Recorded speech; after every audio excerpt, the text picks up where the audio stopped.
who are here with us today. I want to particularly thank Reverend Greg Turk, Dr. Joyce Del Rosario, Bishop Shelley Bryan, Chaplain Yasin Ahmed, Rabbi Ron Sado, Bishop Frank Schuster, Dr. Jasmeet Singh, and Dr. Vij Rangarajan for your moral leadership, for your courage as we advocate for food assistance to continue for 42 million Americans. And I want to be really clear about something. In the richest country in the world, there should not be hunger. Nobody should be hungry. And when there is hunger, as there is in America today, it is our moral obligation to feed the hungry. And that is why I was so happy to be here with my whole staff for a couple of hours before this press conference, volunteering at the community lunch program here at the church. We're so honored that we were able to participate in this hot meals program that just gives food to the hungry. And just incredibly grateful to the team here, to Reverend Greg Turk, and to all of the people that make that possible. This administration has abandoned the hungry. There were contingency funds put in place, authorized by Congress, that are there, that have been there, ready to continue this program. This SNAP program feeds 42 million Americans across the country. 1 in 5 children are on SNAP. And it is just $6 a day. $6 a day that people get so that they don't have to be hungry. And in 61 years of the existence of this bipartisan program, there has never been a shutdown of the program. Not one day has SNAP ever been stopped until this Saturday. And I had people coming through the hot meals program today who told me that they didn't have their SNAP benefits, and that they were here and worried and asking what was going to happen. This president chose to stop the SNAP program, and we sued him. AGs across the country sued him, states across the country sued him, because it is the obligation and the authorization of Congress that said we don't ever want to shut down SNAP, so there are contingency funds. And so last week, in 2 separate cases, the courts agreed with us. And they said to this administration, you have to continue the SNAP program. You have to use those contingency funds. Now, we are still waiting. That is a good development, obviously, but it never should have come to that. This was illegal to stop it. And now we're waiting to see exactly how much money does get distributed. And we're hearing anywhere from 50 to 80%. We don't know what the ultimate benefit will be. This is after, by the way, in July, there was a bill that was passed, and I like to call the Big Bad Betrayal Bill. It cut 1/3 of SNAP. This is the largest cut, $186 billion that was cut in SNAP benefits to people across the country. And that also people are starting to feel. Hunger and poverty and homelessness are policy choices. We don't have to have those things in the richest country in the world. They are policy choices, not personal failures. There should be no shame for people to get food that they need to eat. There should only be love and compassion and a commitment to serve the least vulnerable amongst us. There is no city or county in this country where a family can get by on the federal minimum wage. That's a policy failure. Trump's reckless tariffs that continue to make prices rise at the grocery store. That's a policy failure. The refusal to extend healthcare subsidies so that tens of millions of Americans across the country can afford health insurance, that is a policy failure. All of last week, I was with people who were being fed by incredible, generous people like those that are up here today. I was at 2 different food banks Food banks are stepping up across our state, across our country, and certainly we have elected leaders at our city, at our state, who are stepping up with more funding for food banks, which is really important. We held a resource fair myself for federal workers. We had over 250 federal workers come through the resource fair. We had Food Lifeline there to hand out food, and then today at the Hot Meals service. And I'm just grateful to all of the leaders in this room and all of the people across our state who are making it possible to make sure that children don't go to bed hungry, to make sure that single moms don't skip meals, to make sure that seniors don't make a choice to go and get food instead of getting their medication. Because what we know is that hunger creates a dangerous cycle. One that perpetuates poverty, one that limits kids' ability to learn in school, one that helps keep people sick. And we should want to live in a society where we're all better off, when we're all better off. So we're here today with an interfaith group of leaders who have devoted their lives and their livelihoods to demanding more from our country, to demanding more from all of us as human beings taking care of each other. There are no red states or blue states when it comes to hunger. 3 million people in Texas are on SNAP. 3 million people in Florida are on SNAP. Louisiana and Oregon top the list of those who are on SNAP. And so instead of $5 trillion of tax breaks for billionaires, what about if we feed every hungry person in America?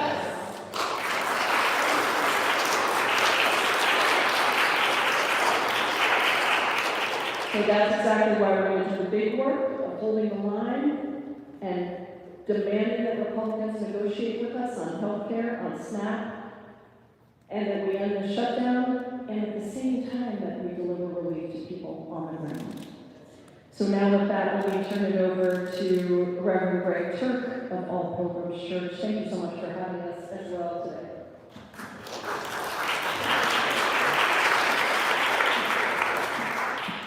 Thank you, Congresswoman, for you being here and your staff with such commitment and devotion and selflessness in this day and all the days that you serve us so heroically. We greatly appreciate you. My name is Greg Turk. I'm the pastor here at All Pilgrims Christian Church. I'm also the interim co-director of Community Lunch on Capitol Hill, a 40-year-old nonprofit organization that welcomes homeless and hungry people as our guests, to be served hot, daily prepared, nutritious meals, as well as to receive needed clothing and survival resources. Over the past 12 months, Monday through Friday, we have served 26,000 guests in person and provided 72,000 meals eaten here or taken to go, where they are often shared with others. Providing these services is a tremendous challenge, met with compassion and commitment every week by staff and volunteers. Recently, in the last 6 weekdays approaching November, the number of guests rose 20%, averaging 120 up from 99. The number of meals per day rose 25%, averaging 345 meals per day, up from 276.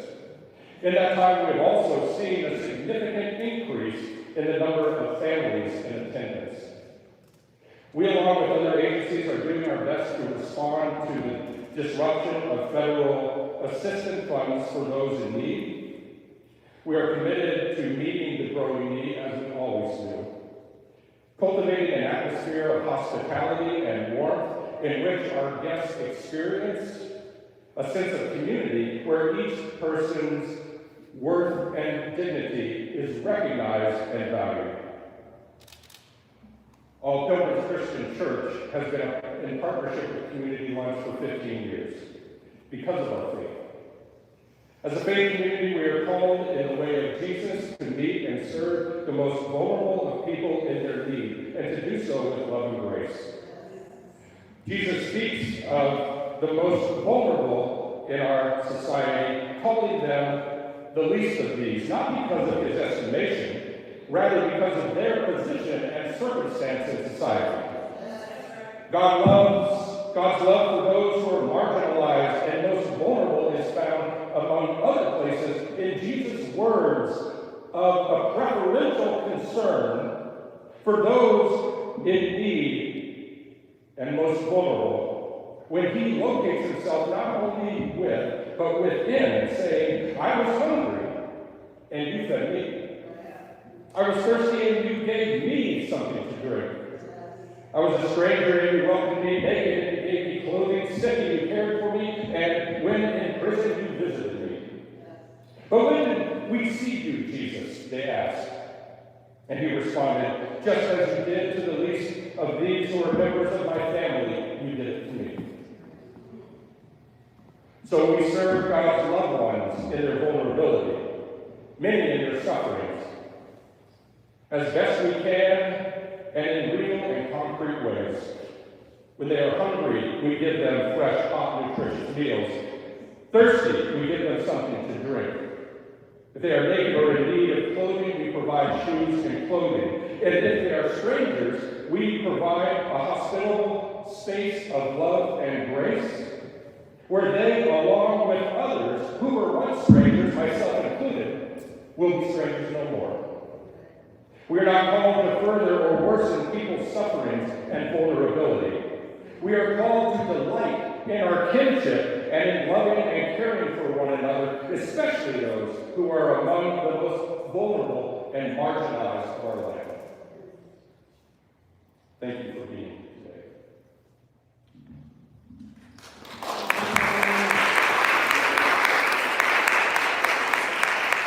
Thank you so much, Reverend Turk. And now let me introduce Dr. Joyce Del Rosario for Faith Action Network. Thank you, Representative Hall. And to my friends and colleagues who are also leaders in your own faith communities, I thank you for being here and showing up to express how much you care and what a dire crisis moment this is.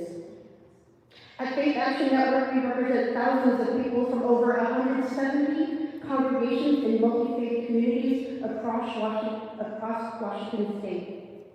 And in every tradition, Christian, Buddhist, Jewish, Muslim, Sikh, humanist, and beyond, there's a shared belief that no one should go hungry.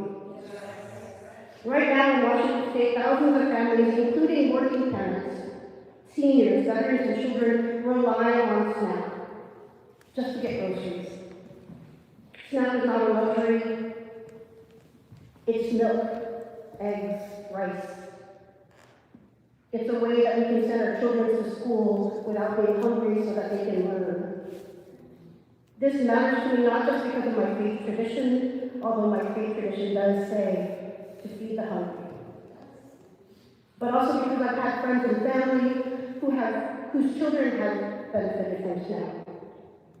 I know firsthand what a difference this makes. SNAP is one of the most effective, efficient, and anti-hunger tools we have. It respects people's dignity to choose their own food. It supports local grocery stores and farmers, and we should be strengthening it and not cutting it. Let's be honest, hunger is not a matter of personal failure. As Representative Jayapal said, it's a policy failure. It's a problem in our system. Wages are not keeping up, jobs are being eliminated while grocery prices are increasing, and all the while, low-income residents in our state are bearing the burden of increased taxes. They disproportionately pay higher taxes while they are receiving less funding to feed their families. Our federal and state policies are exacerbating the difficulties just to make ends meet. And we cannot claim to be a compassionate state while we pull the safety net of the very people that struggle the most. As people of faith and conscience in Washington, we are asking our lawmakers to protect and expand SNAP benefits. To make sure that the eligibility stays broad. Not just for part, not fund half, the whole, and then some. Let's remove the barriers.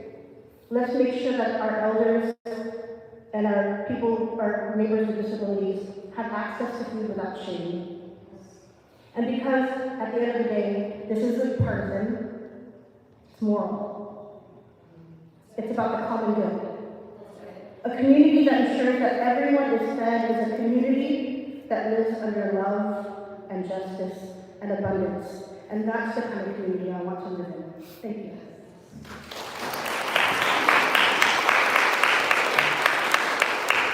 So powerful, thank you so much. Let me bring up Bishop Shelley Bryan from Northwest Washington Synod of the ELCA.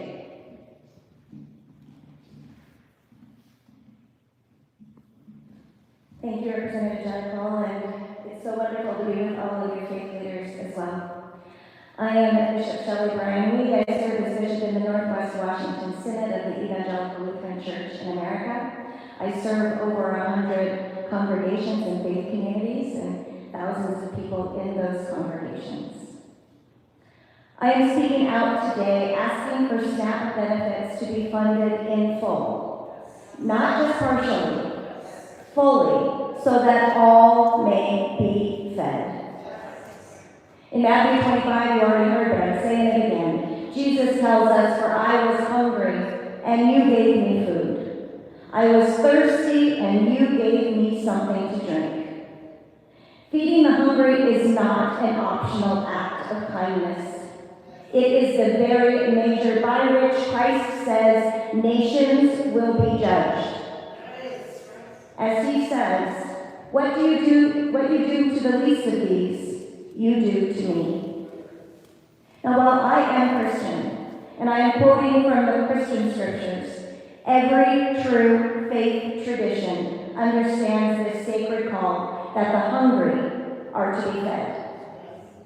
And even if you are not a person of faith, SNAP simply makes sense. It strengthens families, reduces healthcare costs, supports local grocery stores and farmers, and builds a healthier, more stable community for everyone. SNAP benefits are one of the most practical ways we can live out our community responsibility. SNAP ensures that children eat breakfast before school, that elders on fixed incomes have healthy food on their tables, that parents who work full-time but whose wages are low put groceries in the pantry. You know, I would guess that the majority of faith communities around the state of Washington work to feed the hungry. As an example, Emmanuel Community Services, which is located at Emmanuel Lutheran Church in Seattle, in 2024, they fed 414 households per month. At the Drop-In Gate Center, they served 10,500 meals a year. At the food bank, 6,000 were fed. All of these numbers are from 2024, and this year, these numbers have doubled. But this is a drop of what is needed. As much as we do in faith communities, the government is also required to act. As we all learned, you all know the preamble to the Constitution, right? The government is to work for the general welfare of all people. In a world where so much food goes to waste, where millions go hungry, SNAP is a tool of justice, one that helps level the field of what has become a very uneven table.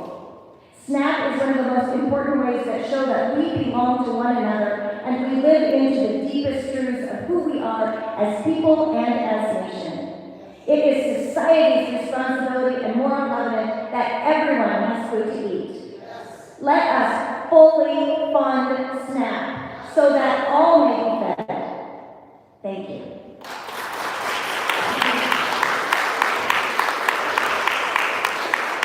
Thank you so much. Now let me bring up Chaplain Yasin Ahmed from Wasa.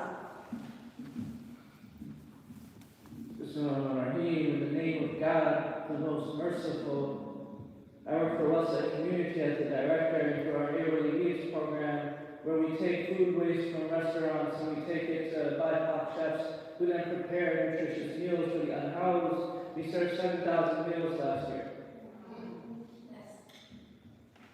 And this morning I get a text actually right before I came in here from a woman in her 70s. And she simply texted me fruit, detergent, some toilet paper, and more bread. This is a human issue, not a red issue, not a blue issue, a human issue. And the level to which we rise is the level to which we define our own humanity and our own path forward. This is not something that we can negotiate. This is something that we have to do it as a moral imperative. That there is no tradition across the earth that would say that this is acceptable. This is not a question of hunger. This is a question of justice. And it is a question of mercy.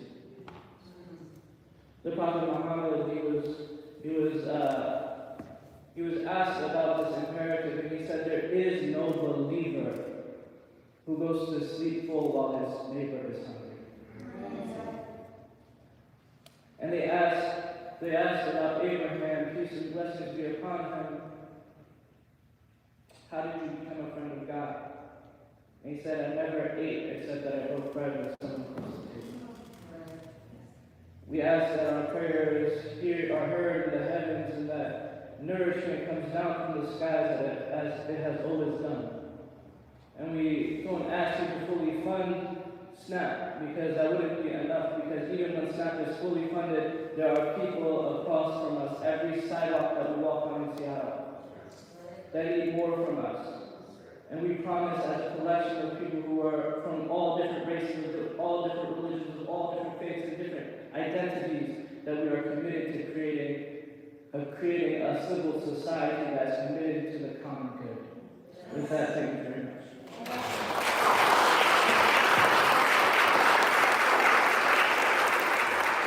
Thank you so much, Chaplain. And let me now bring up Rabbi Ron Sado from Jewish Family Services. Thank you so much, Representative Jaifal. My name is Ron Sado. I'm a rabbi at JFS, Jewish Family Service of Seattle.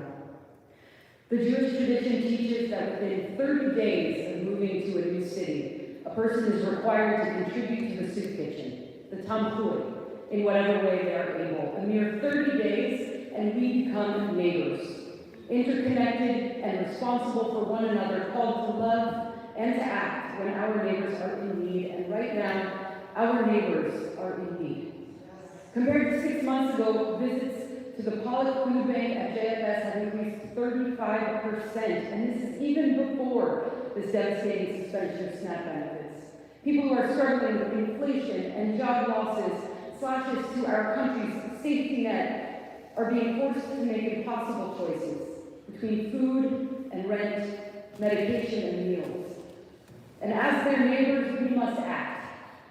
For the thousands of people we serve at JFS, for the Holocaust survivors and Jewish elders, people with cognitive disabilities, survivors of trafficking and other vulnerable youth, for unpaid family caregivers, for survivors of domestic violence, for people who have experienced an unexpected financial shock, for refugees and for immigrants, and for the nearly 1 million Washingtonians, our neighbors, who are wondering how to provide food, the most basic human need, for themselves and their families. Let us together fulfill the words of the Torah in the book of Deuteronomy. When a person is in need among us, Patoach tiftach et yadcha. Let us open our hearts and open our hands and give as much as we can with compassion and with generosity. Our neighbors need us, and we need one another. In Hebrew, the word for charity, giving, is tzedakah. Tzedek, a similar word, which shares the Hebrew root, means justice. Today, let us commit to tzedakah, to stepping up for those in our community most in need, and let us also recommit to tzedek, to fighting together toward a society in which all people experience stability, security, and dignity. Thank you.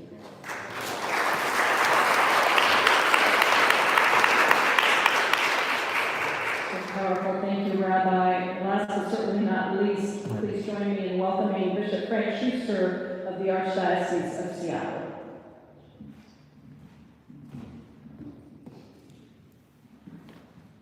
Thank you, Representative.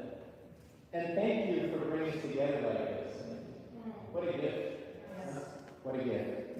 My name is Bishop Frank Schuster. I'm the Auxiliary Bishop for the Archdiocese of Seattle and the Chair of the Board of Trustees for Catholic Community Services of Western Washington. We have over 2,900 affordable housing units, over 30 shelters for those experiencing homelessness. And last year, we prepared over 700,000 meals for our low-income brothers and sisters. My friends, many worry that another Great Depression is on the horizon. I'm here to tell you, for many in our community, the next Great Depression is already here and about to get worse. In the Bible, Jesus teaches us to love our neighbor and to see his face in the faces of the poor. Throughout our community, many low-income families and individuals rely on SNAP to put food on the table.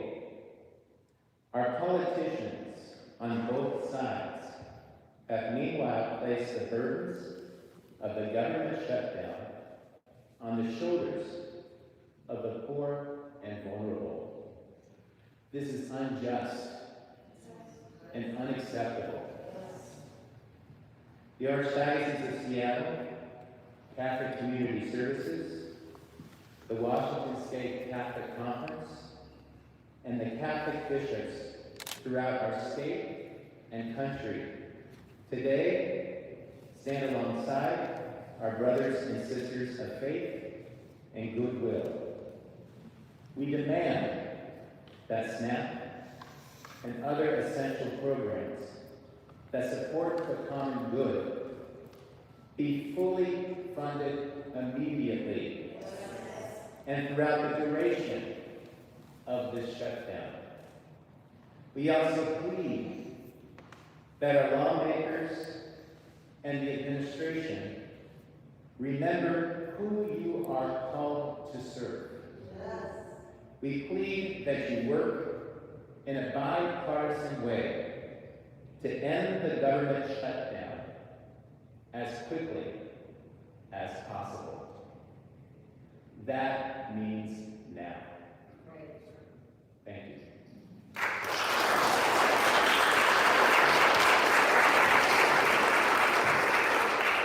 Thank you so much, Bishop, and thank you to everyone that is here for just putting the focus on what we all share, our values, and our commitment to make sure that everyone in this country is fed. I'll open it up. I know we have some reporters here, so we're happy to take some questions if anyone has them. And if you could just identify yourself.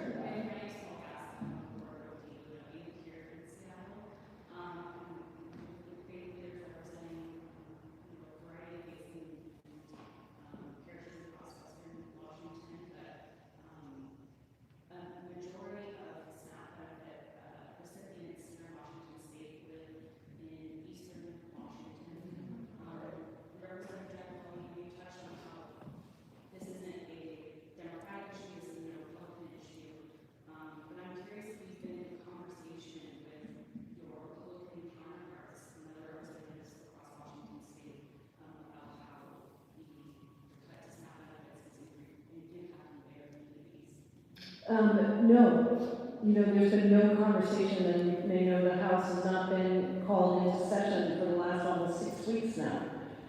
In fact, we've only had 20 days of legislative work since July, when the big bad betrayal bill was passed. So it is, to me, a travesty, and I'm going back to DC tomorrow, actually, Wednesday, and I'll be there for the rest of the week, but it's a travesty to me that we are not actually negotiating. Mike Johnson took a vote in the House, and it was a partisan spending bill, and then he sent us all home. And to me, that's the ultimate sign of disrespect, because we are supposed to be negotiating. And Republicans control the House, the Senate, and the White House. And so the power to get the votes rests with them. We are ready, willing, and able to negotiate. We want to also make sure that healthcare premiums don't double and triple as they are set to do now. And so we have had to draw a line in the sand and say, we want to end the shutdown today. And we want to make sure, as part of that, that we save healthcare for the American people.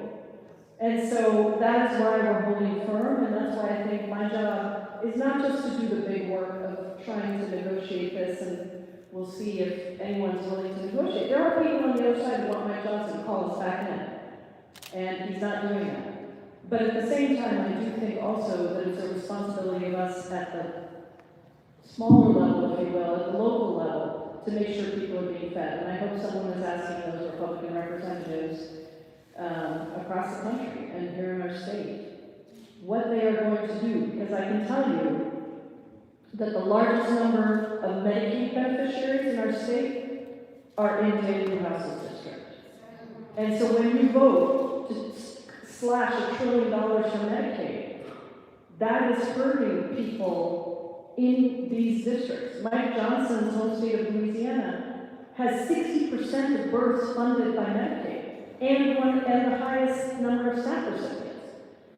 So if we are in office to serve the people, then I don't see how any of this serves the people.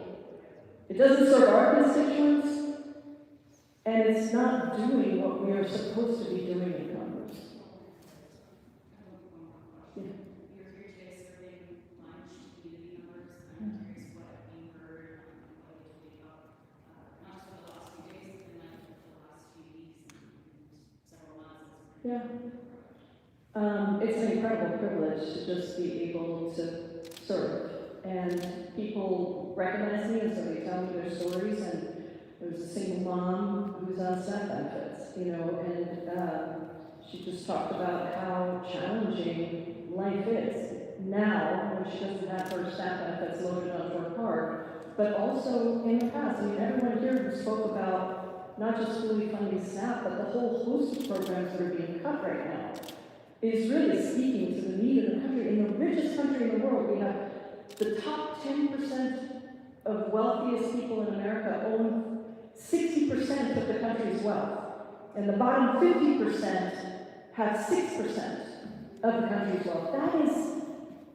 That's a failing on our country. So I heard from her. There were many others who just talked about how difficult it is. There was a woman who was an elder who was talking about how hard it is to get a job, to pay her mortgage because she's older, and so the minute she applies for something, people think she can't do something, and she finally got a job with UPS, and she's loading packages, and people said to her at the end of the first day, today was the first day, they said, wow, you're a really hard worker.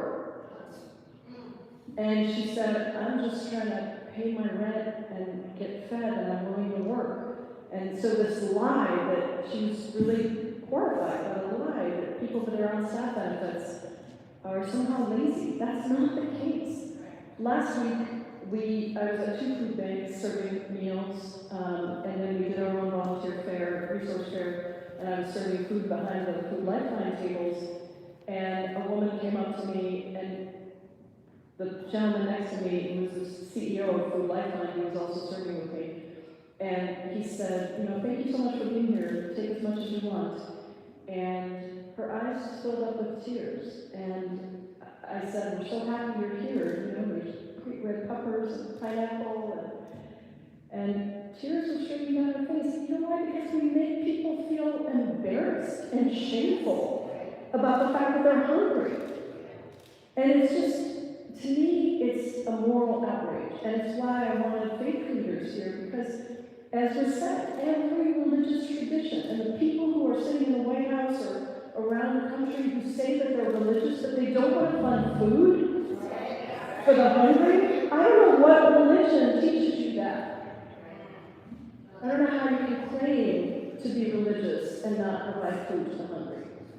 And with SNAP, just to reiterate this point, The money is there. It was appropriated and authorized by Congress to be used in exactly this situation.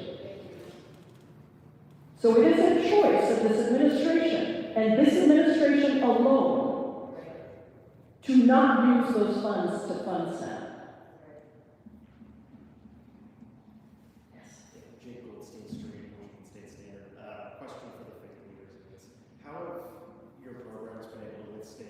Both the more temporary and more recent added need and also more permanent over the past year.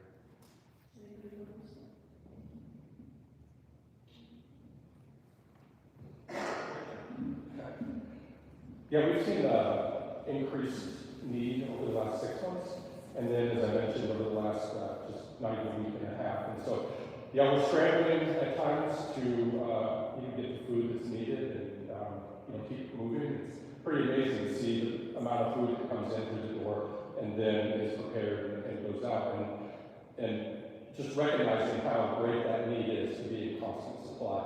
And so if and when there are a few days where we feel additional stress around that supply, it really hits hard.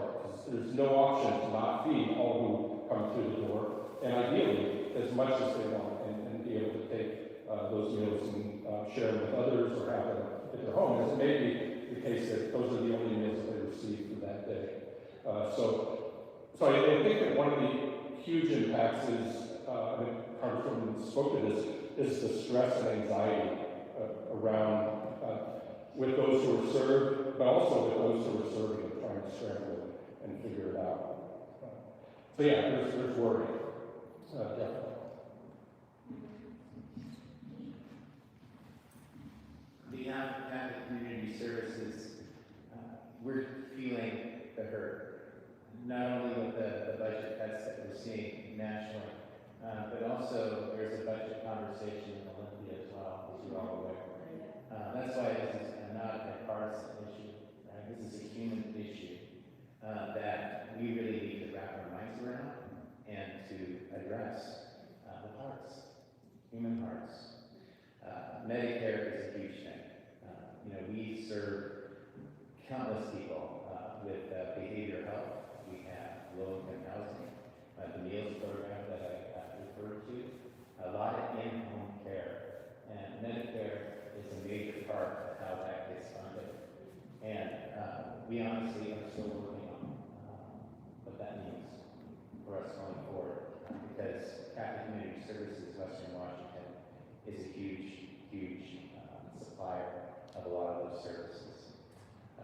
And so we just ask that our government leaders really focus on the poorest of the poor, because every country will be judged on how they treat the most vulnerable.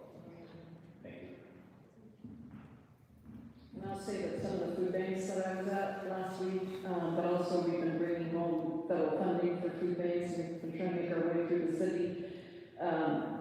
I think there was this notion that COVID, hunger surged during COVID, and the lines, we all remember the lines around food banks, and that somehow when COVID was done, that went away. And what every leader on the ground has told me is that never happened. It never went away.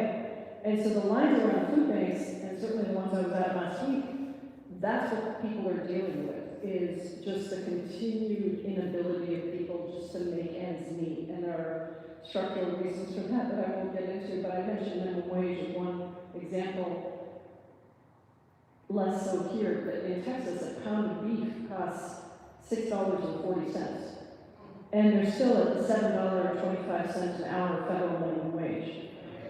So it's impossible to make ends meet, and I think that's what folks on the ground are really feeling, and trying to gear up to get the donations, to utilize the dollars, and to service as many people as possible. Hi, Andrew Foster, Northwest Catholic Magazine. You spoke about going to the food banks a couple of times, and obviously you touched on it a little bit, but COVID relief funds, a lot of them ended in June. I think TFAP and some other grants that food banks were getting also ended in March. Could you kind of expand about how you've seen these food banks kind of going about trying Yeah. to remedy the situation? Yeah, this is really important. You know, we put in place a lot of programs during COVID, and some of them were done in a bipartisan way, some of them weren't, but it was really important to get utility assistance to people, tax credits so people's utility bills went down, making sure that grocery prices were going down. A lot of different pieces that were put in place, the child tax credit, which during COVID, we were able to reduce childhood poverty by 50%. 50% by having an expanded child tax credit. And unfortunately, the other side wouldn't let us continue that when they came into power, so that went away. A lot of the relief checks went away. And I think what we were able to see during COVID is if we take care of each other and give people a hand up when they need it, that actually benefits all of us in the long term, right? And that we're all better off and we're all better off. And so I think people are feeling the effects of that, and the bishop mentioned the state legislature. A lot of states across the country are also feeling the effects of what happens when the federal government dramatically shrinks its investment in states, whether it's through Medicaid dollars, whether it's through Medicare dollars, or whether it's through these utility assistance programs. And so states are now having to deal with the fact that all of these cuts that have been made by Republicans and by the Trump administration are trickling down to the states and to the local level. And there is no entity, like the reason I do the work I do at the federal level is because I believe that there's no entity big enough other than the federal government to really make the kinds of investments that we need to make. And so I think that's what you're hearing a lot of is utility bills are really spiking right now. I was just looking at a graph. And because all of the tax credits went away from the Inflation Reduction Act, utility prices have gone way up. Health insurance premiums, I mean, if you're a senior couple and you're earning $85,000 a year, your health insurance premium will go up by $17,000 on average. $17,000. So at every level, you can see the doubling and tripling of healthcare premiums, and that's why we've chosen this fight, as difficult as it is. As Democrats, we've chosen the fight to stand up and fight for people to get their Medicaid restored and to get their health insurance premiums subsidized so that we don't have millions more people, 22 million people across America will see their healthcare premiums spike because of this, and that's just the people that are on the subsidies. In addition to that, it's going to raise costs for anyone, including those who aren't on subsidies. So that's exactly why we've said, you have to negotiate with us to save healthcare. And you have to have a conversation with us, because you know what? You have to get the votes. If you're in a governing position, you have to get the votes you need. And we're ready to do that today. Anyone else? Was there something that wanted to say something earlier? Yeah. So when I was in graduate school, I was on WIC, which I'm so thankful for because my children got food. And when you provide food and other things that are needed so that people can rise up, people can rise up. And we know that whatever we can do as people of faith, we are doing. But like I said earlier, it is a drop in the bucket, what we can do. I am so thankful for all the people who have come forward in the last few weeks, hearing about the SNAP benefits being, and they're giving more money and more food to food banks. That's great, but that is a drop in the bucket. We need the federal government to do what they are called to do, and that is to feed the hungry. It's a moral imperative for the government, not just people of faith. We also do it, but we cannot do it without the government being there. So I'm thankful for donors, I'm thankful for all of us, I'm thankful for all that we do in our faith communities, but really the government needs to step up. Thank you so much for that. And once again, let me just say thank you to everyone that is up here for everything that you are doing, for your moral leadership, for your courage, and for your call of clarity to what the federal government has to do. And with that, we'll close out. Thanks, everybody.